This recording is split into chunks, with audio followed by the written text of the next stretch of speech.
Assalamualaikum warahmatullahi wabarakatuh. Di sini saya akan menerangkan tentang materi teori informasi organisasi. Nama kelompok saya yaitu Indah Katika Devi, nomor NIM 56, dan saya Dea Syafrina Ainanti, nomor NIM 58. Pengertian: teori informasi organisasi merupakan salah satu teori komunikasi yang membahas mengenai pentingnya penyebaran informasi dalam organisasi untuk menjaga kelangsungan hidup organisasi tersebut. Wig 1995 percaya bahwa organisasi berbicara dengan dirinya sendiri. Maksud dari pernyataan ini adalah anggota-anggota organisasi adalah penting dalam penciptaan dan pemeliharaan makna pesan. Wig melihat organisasi sebagai sebuah sistem yang mengambil sebuah informasi yang membingungkan dan ambigu dari lingkungannya dan membuat informasi tersebut menjadi masuk akal. Oleh karenanya, menurut teori informasi organisasi, organisasi akan berevolusi selama mereka berusaha untuk memahami diri mereka dan lingkungannya. Fokus dari teori informasi organisasi adalah pengkomunikasian informasi yang penting bagi suksesnya sebuah organisasi. Sangat jarang seseorang atau suatu departemen dalam sebuah organisasi mempunyai semua informasi penting dalam menyelesaikan suatu proyek. Pengetahuan ini biasanya berasal dari berbagai sumber. Akan tetapi, tugas pemrosesan informasi tidak dilaksanakan hanya dengan melalui teori informasi. Bagian tersulit adalah dalam mengartikan informasi dan mendistribusikan informasi yang didapat.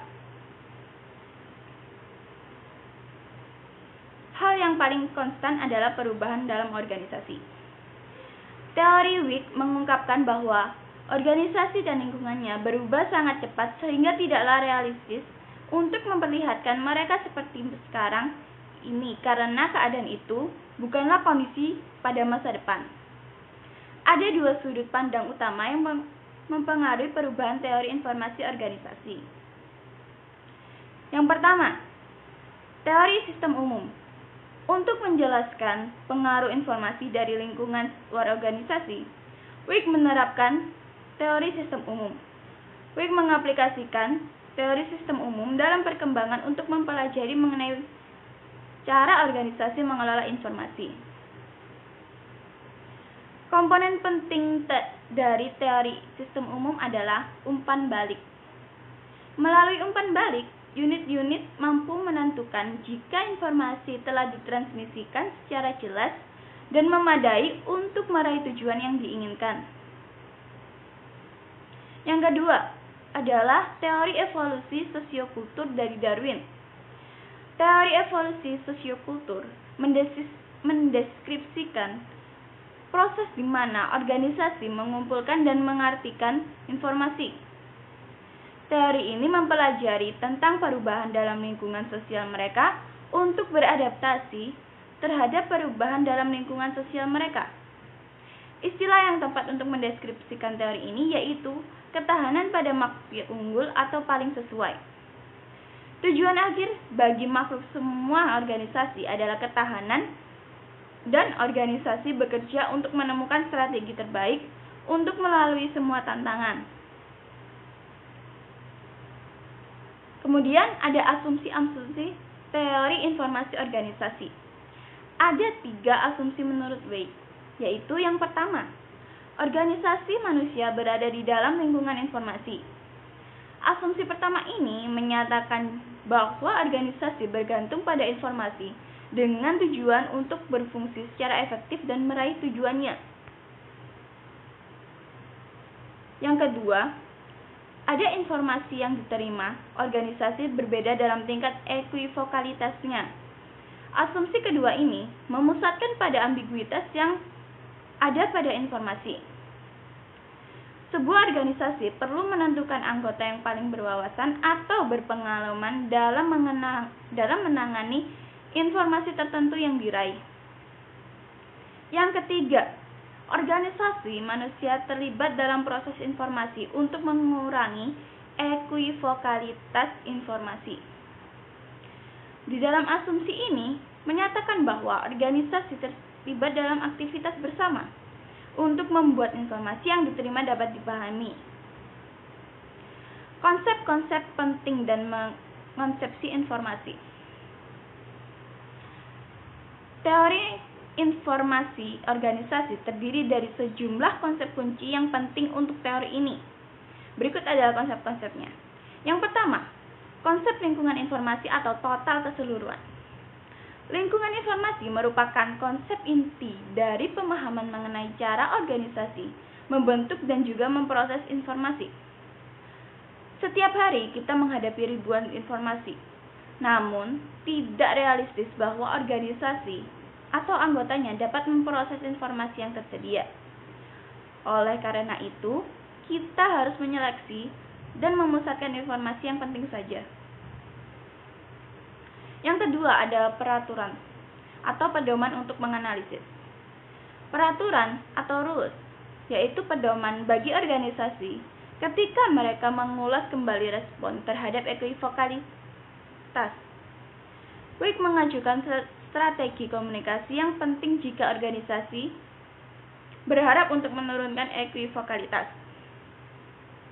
Strategi yaitu menuntut organisasi menentukan peraturan untuk mengurangi tingkat ekuivokalitas dari pesan yang masuk dan juga untuk memilih respon yang tepat terhadap informasi yang diterima. Yang ketiga, ada siklus aksi, merespon, dan menyesuaikan. Aksi yaitu perilaku komunikasi yang mengindikasikan ambiguitas seseorang dalam menerima pesan. Kemudian ada respon. Respon adalah reaksi terhadap ekuivokalitas. Respon mencari klarifikasi dalam pesan ekuivokasi yang sedang disediakan sebagai hasil aksi.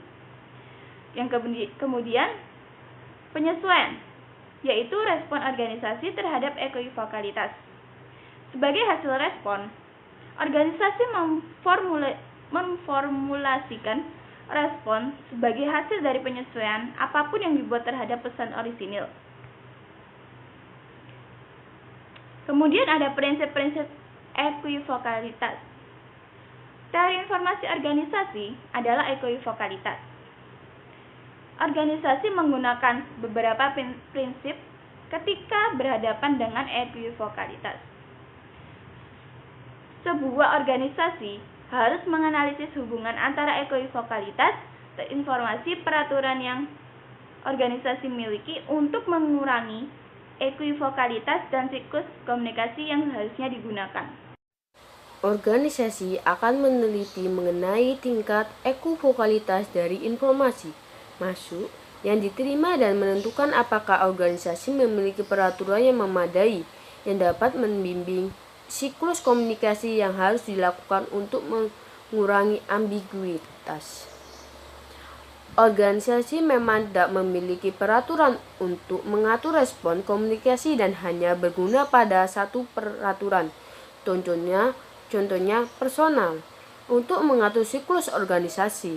Semakin ekuivokalitas suatu pesan, semakin sedikit peraturan yang berlaku untuk membimbing siklus komunikasi. Semakin rendah ekuivokalitas suatu pesan, semakin banyak peraturan yang digunakan untuk membantu organisasi mengurangi ekuivokalitas yang akan mengurangi jumlah siklus komunikasi yang diperlukan untuk menginterpretasikan informasi.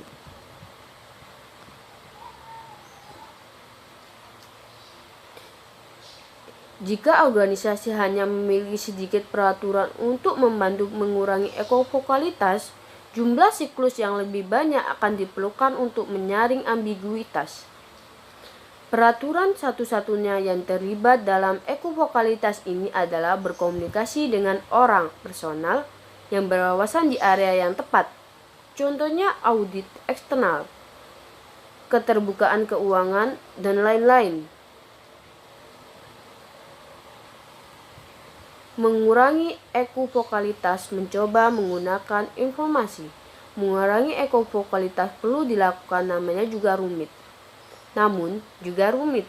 Menurut Wex 1995, organisasi berproses melalui tahapan dengan tujuan untuk menginterpretasikan peraturan perundangan dan siklus-siklus agar informasi dapat digunakan dengan mudah dipahami dan berarti. Proses pemilihan ekuvokalitas artinya adalah proses interpersonal dan muncul melalui 3 tahap, yaitu penetapan, seleksi, dan penyimpanan. 1. Penetapan menerima arti penting dalam pesan. Penetapan enactment mengacu dalam cara informasi diterima dan diinterpretasikan oleh organisasi. Andrew Harman 2007 menyatakan penetapan berawal dengan membentuk kerangka pesan di lingkungan oleh seorang individu. Halaman 18.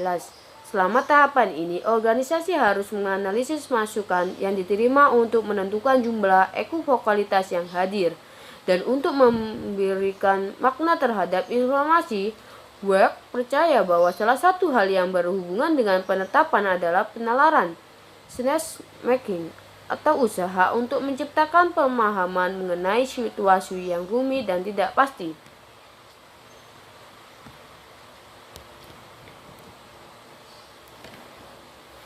Wex 2012 percaya bahwa keputusan dan hukuman berhubungan namun tidak sama.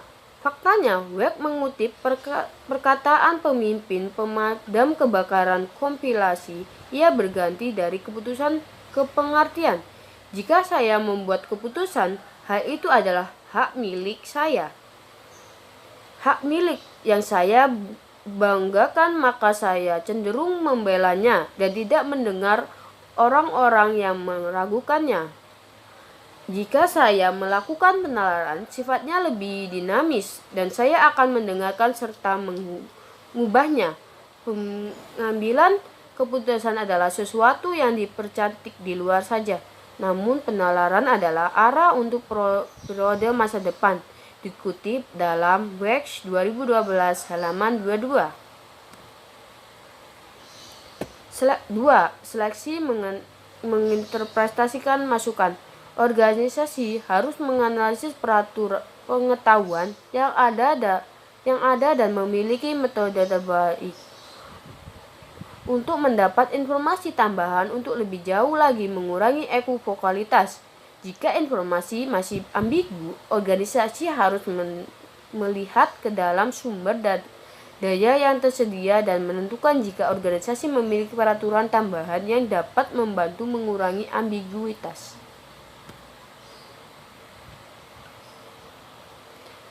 3. Penyimpanan. Mengingat hal-hal kecil, organisasi menganalisis efektivitas peraturan dan siklus komunikasi serta terlibat dalam penyimpanan. Dalam tahapan penyimpanan, relation, organisasi menyimpan informasi untuk penggunaan setelahnya. Jika strategi untuk terlibat dengan ekuvokalitas tampak berguna, mereka akan digunakan lagi di masa depan. Integrasi, kritik, dan penutup. Teori informasi organisasi dari Karl Wex telah diidentifikasikan sebagai teori yang kuat untuk menjelaskan tentang cara organisasi mengartikan informasi yang mereka terima untuk eksistensi mereka. Teori yang diambil dari perspektif teori yang lain yang menjelaskan tentang proses yang dilalui organisasi untuk menerima informasi dari pihak lain. Kita membahas pentingnya interaksi manusia dalam proses pengerjaan informasi, maka fokus kepentingan terhadap faktor komunikasi dalam pembahasan teori yang saling berjalinan. Harman 2007 halaman 18 yang diasosiasikan dengan Theo. Integritas strategi komunikasi, retoris, seismotik, fenomenologis, sibernetika, sosiopsikologis, kritis. Konteks komunikasi, interpersonal, kelompok kecil, organisasi, publik, media, kultural. Pendekatan untuk mengetahui positif, kritis, interpretif, kritik, kriteria evaluasi, ruang lingkup, konsistensi logis, parsimoni, utilitas, kemampuan uji, heuristik, uji waktu.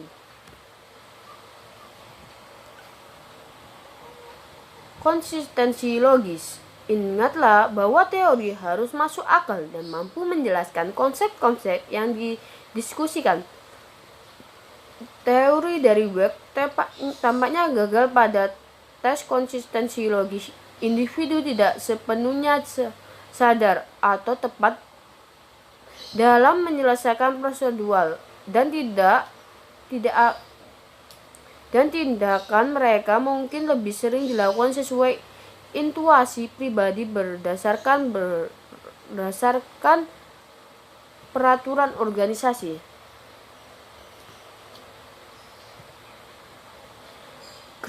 Kira tambahan dalam aspek konsistensi logis adalah bahwa teori informasi organisasi memandang organisasi sebagai satu yang statistik dalam masyarakat. Taylor dan Van Avery 2000, organisasi memiliki keterangan yang terlalu berlangsung perlu diidentifikasi dan dikenal dalam perspektif Weck.